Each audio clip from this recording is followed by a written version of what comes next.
తల్లిదండ్రులు టీచర్కి మద్దతుగా మాట్లాడారు. ఆమె ఆ ప్రతిపాదనకు మద్దతుగా ఓటు వేసింది. చాలామంది తల్లిదండ్రులు ఆన్లైన్ తరగతులకు అనుకూలంగా ఉన్నారు. ఇలాంటి వాక్యాలను ఇంగ్లీష్లో ఎలా చెప్పాలో ఇప్పుడు చూద్దాం. దీనికి గాను మనం ఇన్ ఫేవర్ ఆఫ్ను ఉపయోగిస్తాం. ఇన్ ఫేవర్ ఆఫ్ అంటే అనుకూలంగా లేదా మద్దతుగా. తల్లిదండ్రులు టీచర్కి మద్దతుగా మాట్లాడారు. తల్లిదండ్రులు టీచర్కి మద్దతుగా మాట్లాడారు. The parents spoke in favour of the teacher. SPOKE spoke అంటే మాట్లాడారు. SPEAK స్పీక్ అంటే మాట్లాడడం. SPOKE స్పోక్ అంటే మాట్లాడారు. ద పేరెంట్స్ స్పోక్ అంటే తల్లిదండ్రులు మాట్లాడారు. In favour of the teacher అంటే టీచర్కి మద్దతుగా.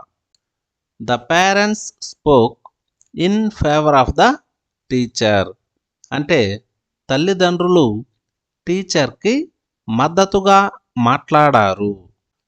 ఆమె ఆ ప్రతిపాదనకు మద్దతుగా ఓటు వేసింది.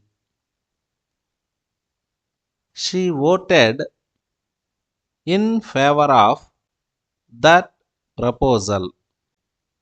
అంటే ఆమె ఆ ప్రతిపాదనకు మద్దతుగా ఓటు వేసింది. ఇన్ ఫేవర్ ఆఫ్ అంటే మద్దతుగా. మేము ఈ నిర్ణయానికి అనుకూలంగా ఉన్నాము. మేము ఈ నిర్ణయానికి అనుకూలంగా ఉన్నాము. We are in favor of this decision. We are in favor of this decision. అంటే మేము ఈ నిర్ణయానికి అనుకూలంగా ఉన్నాము. ఇన్ ఫేవర్ ఆఫ్ అంటే అనుకూలంగా లేదా మద్దతుగా.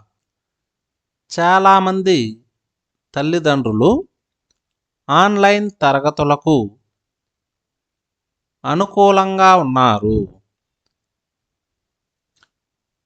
Many parents are in favor of online classes. Many parents are in favor of online classes.